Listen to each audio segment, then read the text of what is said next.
Hola chicos, hola chicos, comenzamos el último bloque del temario de biología. Este es el último tema de toda vuestra andadura por el Instituto en Biología. Es un tema muy cortito, pues nos va a llevar una semana, 4 clases como mucho.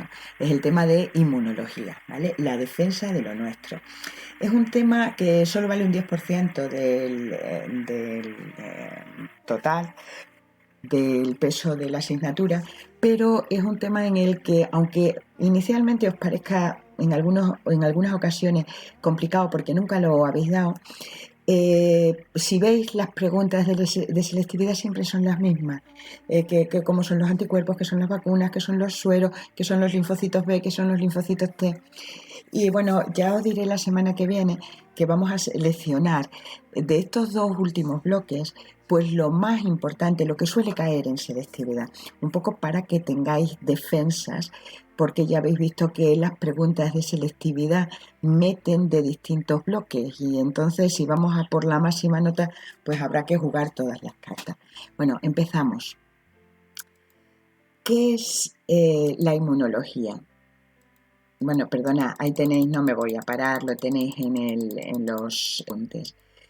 ¿Qué es el sistema inmunitario? Bueno, pues el sistema, aquí os pueden pedir una serie de conceptos, ¿vale? ¿Qué es el sistema inmunitario? Pues es el conjunto de órganos. Mirad, ahí los tenéis puestos en un esquema dentro del cuerpo.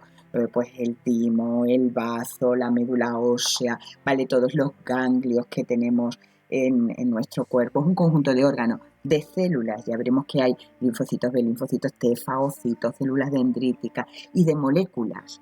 Pues, por ejemplo, los anticuerpos, el complemento, las citoquinas, que las veremos, o las interleuquinas, que las veremos más tarde, que son responsables de la defensa del organismo frente a los patógenos, a las sustancias extrañas. ¿Qué son sustancias extrañas? Pues los microorganismos son sustancias extrañas a nuestro cuerpo y nos pueden producir enfermedades. Moléculas extrañas, pues por ejemplo los venenos, las toxinas, también tenemos defensa frente a ello. Y luego frente a células, células que pueden ser propias y que se han modificado, por ejemplo las células tumorales. Ya veréis que está muy relacionado la defensa de nuestro organismo con el cáncer. Si tenemos las defensas bajas, es más probable que tengamos células, que se nos produzcan células cancerígenas, que no se eliminen las células cancerígenas. Y también, pues, células que no son propias, células, por ejemplo, de trasplantes de órganos, que las rechazamos, desgraciadamente. La función es reconocer sustancias extrañas y eliminarlas, o al menos neutralizar su acción, ¿vale? Esa es la función. ¿Qué es la inmunología? Todo lo que termina en logía es la ciencia que estudia los mecanismos de defensa de los seres vivos para protegerse de moléculas extrañas, ya hemos visto, por ejemplo, los venenos, los virus estarían también ahí, las toxinas, de células extrañas, por ejemplo, todos los microorganismos, bacterias, protozoos, eucariotas, claro, y bueno, eucariotas y procariotas celulares, y las células de los trasplantes, que son, al fin y al cabo, son células que no son nuestras. Reconocemos lo que es extraño. Y de las células propias, bueno, pues cuando se convierten en cancerígenas. Ya veréis que hay una enfermedad, un tipo de enfermedades que se llaman enfermedades autoinmunes, que van contra nuestras propias células, pero eso lo veremos al final del tema. También es un concepto básico que os puedo como definición. ¿Qué es la inmunidad? Pues es la propiedad de los organismos pluricelulares, no los tenemos en unicelulares, de defenderse frente a la invasión de moléculas extrañas, de microorganismos, de seres, organismos, ¿vale? O de células extrañas, células cancerígenas. Es responsabilidad, por lo tanto, la inmunidad del sistema inmune. Y hay dos tipos, las vamos a ver más adelante, en la segunda parte del tema. Una inmunidad natural y una inmunidad que la hace nuestro propio cuerpo, y una inmunidad artificial que nosotros, bueno, pues las vacunas, los sueros, pues para evitar que nos produzca la enfermedad, ¿vale? Concepto básico. Bueno, vamos a repasar algunos conceptos que vimos en el tema. En el tema anterior, si os dais cuenta, os los he quitado de aquí, pero bueno, me parecía oportuno volveroslo a repetir. La infección es un proceso causado por la multiplicación de microorganismos, bacterias, virus, hongos, protozoos. Y esto creo que no sé si viene en el tema anterior, pero si es un parásito animal, y estoy hablando, por ejemplo, de una tenia o de lombrices, no se llama infección, sino que se llama infestación. Concepto básico también. Bueno, ahí tenéis una tenia dentro de nuestro tubo digestivo y vista de cerca. Bueno, la patogenicidad, habíamos dicho que era la capacidad de un agente infeccioso de producir trastornos. Y la virulencia es el grado de patogenicidad, que acordaros que se producía por la capacidad de invasión, acordaros de las fimbrias para adherirse, los flagelos, la cápsula y la fabricación.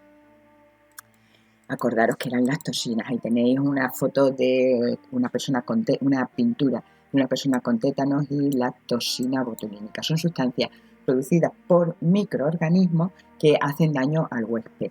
Las toxinas inducen la formación de unos anticuerpos frente a ellas y esos anticuerpos se llaman antitoxinas, ¿vale? Acordaros que eran específicos para determinados, las toxinas eran específicas para determinadas sustancias, las neuronas o el aparato digestivo, y ahí tenéis ejemplos. Ya en el tema anterior, ya no en este. Bueno, y vamos a continuación a ver qué es la respuesta inmunitaria. Es el proceso que se desarrolla en presencia de antígenos y defienden el organismo.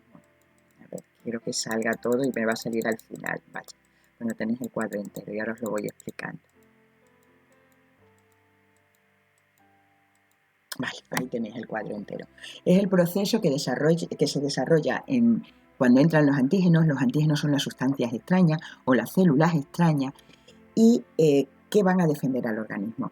Tenemos una respuesta inmunitaria innata e inespecífica, que son por una parte las barreras externas, que las vamos a ver, la piel, las mucosas, el jugo gástrico, la flora bacteriana, y son inespecíficas. Quiere decir, pues la piel nos protege frente a todo, frente al coronavirus y frente al el virus de la gripe o frente a la salmonelosis. Si tocamos las bacterias no van a entrar porque la piel, a no ser que esté rota, pues no van a entrar. No son inducibles, están siempre ahí, venga o no venga el microorganismo. Estas las tenemos en animales y en vegetales y son las primeras en intervenir. Luego están las defensas internas, que también entrarían dentro de la respuesta inmunitaria innata e inespecífica, entran en segundo lugar. Ahí son sustancias o células que están dentro de nuestro cuerpo. Y hablamos de los fagocitos, acordaros los glóbulos blancos, hablamos del sistema complemento que no tenéis ni idea, del interferón que creo que no lo vamos a ver, de la inflamación.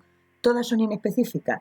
¿Nos entra el virus de la gripe? Pues fiebre, o el actual complemento, o actúan los fagocitos. Nos entra la bacteria de la salmonelosis, da igual lo que entre, van a actuar igual. Son inducibles, están ahí.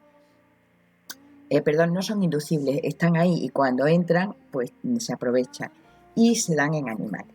Y luego está la respuesta inmunitaria adquirida o específica o adaptativa. Lo podéis encontrar de las tres maneras. Yo os pongo las tres para que no vaya a ser que en el examen de selectividad os pongan adaptativa y vosotros solo habéis estudiado específica, ¿vale? Son específicas, es la cosa fundamental, solamente actúa frente a un patógeno. Se forman anticuerpos frente al coronavirus, que no nos sirven frente a la gripe. Y es más, los anticuerpos que formamos frente a la gripe de este año probablemente no nos sirvan para la gripe dentro de 5 años cuando el virus haya mutado. Acordaros que son virus de ARN. Y hay dos tipos, y las veremos, no las voy a describir aquí, la humoral y la celular. Esta es más lenta, empieza 2 o 3 días después, es específica, ya os he dicho, es inducible, hasta que no entre el bicho no tenemos fabricadas las defensas, tiene memoria, y esto es muy importante, nuestro cuerpo se acuerda que ha entrado el virus y ha fabricado defensas que están como acantonadas en los órganos linfoides, y cuando entra otra vez ya tenemos el ejército organizado frente a ella. Tiene tolerancia, también es muy importante, es capaz de distinguir lo propio de lo ajeno, solamente es capaz de actuar frente a cosas externas, a cosas raras, bueno, externas o internas, porque las células cancerígenas son internas, pero son cosas raras, pero a nuestras células no actúa y se da exclusivamente en vertebrados. No sé si tenéis exactamente estas mismas definiciones en los apuntes. Creo que estarán aquí un poco más completas los apuntes, por lo tanto. Bueno, ahí tenéis una diferencia entre respuesta innata, natural o inespecífica, o adaptativa, adquirida o específica. En la innata es independiente del contacto con el patógeno, es decir, no es inducible, están ahí, la piel está ahí de por siempre. Y la específica se forma cuando entra por primera vez el patógeno. La natural es inmediata, inmediatamente empieza a producirse la inflamación. Sin embargo, la específica tarda un poco, y eso es lo que hace que cuando entra por primera vez el patógeno tengamos la enfermedad, porque no es muy efectiva, porque es bastante lenta, es muy efectiva, pero después. No es específica, la natural no es específica, la específica o adaptativa sí es específica exclusivamente frente a un tipo de patógeno. La natural carece de memoria inmunológica, no se acuerda, actúa igual en el primer contacto que en el segundo, no es más eficaz en el segundo. Sin embargo, la específica tiene memoria inmunológica y en la segunda entrada de ese patógeno sí va a ser mucho más efectiva y no nos produce la enfermedad. Por eso, si hemos pasado el sarampión o hemos pasado la varicela, no lo volvemos a pasar en nuestra vida, porque ya tenemos nuestras defensas acantonadas ahí y poseemos memoria específica de esta inmunidad. ¿Y cuáles son los componentes de la memoria innata? Las barreras externas, que las vamos a ver, el sistema complemento, los fagocitos y la inflamación. Y en la adaptativa o específica, pues tenemos la respuesta inmunohumoral y la celular, que la veremos más. Bueno, pues ahí tenéis las características de la respuesta inmunitaria inespecífica. Actúa con gran rapidez, puesto que son las primeras barreras que se encuentran en los microorganismos al entrar, pueden ser externas o internas. No son específicas, van a actuar igual que si es un virus o una bacteria la que entra, ¿vale? No son inducibles, están ahí, están esperando que entre algo, pero están ahí. Carecen de memoria, eso quiere decir que van a actuar igual si entra la primera vez que la segunda, no hay un refuerzo, una memoria de que ha entrado para luchar de forma más específica frente al microorganismo, no tienen memoria. Como hemos dicho, son la primera línea de defensa y son las barreras externas, los fagocitos, las células que están relacionadas con la inflamación, el complemento. Y comenzamos con las barreras externas. Son estructuras que están en nuestro cuerpo y que nos protegen de forma mecánica o de forma química o de forma incluso como ecológica, ya veréis, de la entrada de otros organismos. Por ejemplo, tenemos la piel. En la piel pues es impermeable a la entrada de los microorganismos, a no ser que tengamos una herida, pero además tenemos una serie de secreciones en la piel, como son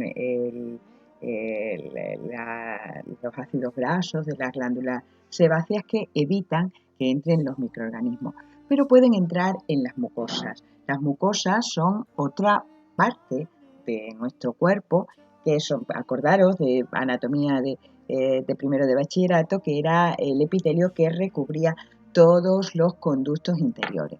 Bueno, pues eso ahí sí es más fácil que entren, pero están recubiertos pues por una parte por secreciones como pueden ser las lisocimas, secreciones como pueden ser las lágrimas, la saliva, el mucus, que tienen, bueno, pues sustancias como la lisocima que rompen a la pared celular o hace que se queden pegaditos los microbios, ¿vale?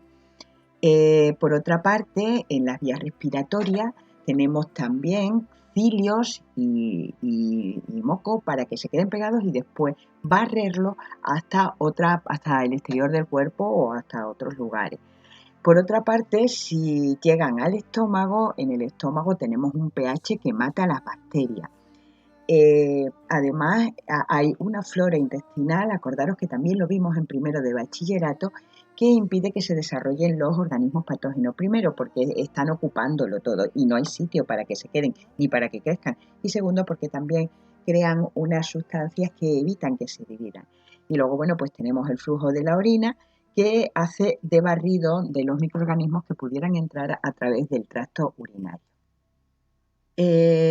Tenemos a continuación vamos a continuación a las otras barreras, las que son inespecíficas pero internas. Pues tenemos ahí pues células que fagocitan, el complemento, el interferón, que no los vamos a ver, las células natural killer y la inflamación. Vamos a ir viéndolo. Estas son defensas inespecíficas que trabajan después de que han conseguido entrar a través de esas barreras externas los microorganismos. Comenzamos con los fagocitos. Son células capaces de fagocitar sustancias extrañas, células extrañas, células tumorales o células envejecidas. ¿Os acordáis que los vimos en primero? Eran los glóbulos blancos. La mayoría de los glóbulos blancos eran capaces de emitir pseudópodos y eran capaces de fagocitar, acordaros, comer a microorganismos. Acordaros también que vimos el análisis de sangre y dependiendo del tipo de, acordaros, los neutrófilos, los monocitos, los eosinófilos, los basófilos. Bueno, deciros que los basófilos no son fagocitos, los veremos después. En cuanto a los fagocitos, pues están los que tienen muchos gránulos en su citoplasma y el núcleo tiene muchas formas, polilobulados, que se llaman granulocitos polimorfonucleares. Están los neutrófilos, los basófilos y los eosinófilos. Comentaros que los basófilos actúan en reacciones de alergia, ¿vale? Y no son fagocitos. Ya veréis qué función tiene junto con las células, junto con los mastocitos. Creo que esto está no está en la presentación, pero sí está en los apuntes. Y luego están los que no tienen gránulos, son los glóbulos blancos mononucleares, tienen el núcleo arriñonado y son los monocitos o los macrófagos que emiten pseudópodos y además tienen, y que fagocitan, pero tienen una segunda función muy importante y quedaros con ella, es que ellos van a intervenir también en la respuesta específica, van a presentarle a los bichos que entran y que se han comido, se los van a presentar, se los van a devolver una vez que se lo han comido, se los van a presentar a las células responsables de la respuesta específica. Por eso hay una unión entre la respuesta inespecífica y la específica. Ya la veréis. Bueno, ahí tenéis fotos de ellos y aquí tenéis un macrófago atrapando bacterias. Y bueno, ¿cuáles van a ser las funciones de los fagocitos? Bien, las funciones de los fagocitos van a ser varias. Primero la fagocitosis, comerse a los microorganismos. Después también son capaces de liberar sustancias tóxicas, por ejemplo los eosinófilos frente a los parásitos, son capaces de liberar histamina, que es una sustancia que aumenta la inflamación. Acordaros cuando tenéis problemas alérgicos, decís, jolín, me voy a tomar un antihistamínico o el médico me ha mandado un antihistamínico, porque los antihistamínicos inhiben la histamina y disminuyen la inflamación. Ya veréis que la alergia es una inflamación exagerada que produce tu cuerpo. Y por último, ya os he comentado antes, es que colaboran con las células de la respuesta específica, los linfocitos. Los macrófagos son los encargados de presentarle, de chivarles a las células de la respuesta específica que han entrado los microorganismos o los patógenos. Bueno, y ahí vamos a ver cómo se produce la fagocitosis. Primero se une a la célula el patógeno, a los fagocitos que hemos visto, los neutrófilos, los macrófagos. Eso hace que los fagocitos emitan pseudópodos. ¿Os acordáis de la fagocitosis en el tema de la membrana? Se unen esa vacuola, ese fagosoma, ¿os acordáis? Se une a un lisosoma y se transforma en fagolisosoma y ahí se digieren las sustancias y por último se echan fuera y esos restos se conocen como pus. Sí que es verdad que algunos fagocitos, como los macrófagos, algunos de los restos los ponen en sus membranas para que se enteren los linfocitos B y T que intervienen en la respuesta inespecífica. Bueno, ahí tenéis una animación de cómo actúa, luego os la subiré también al Classroom y con esto terminamos la clase que me ha salido un poquito larga. Seguiremos el próximo día. Cuidaros.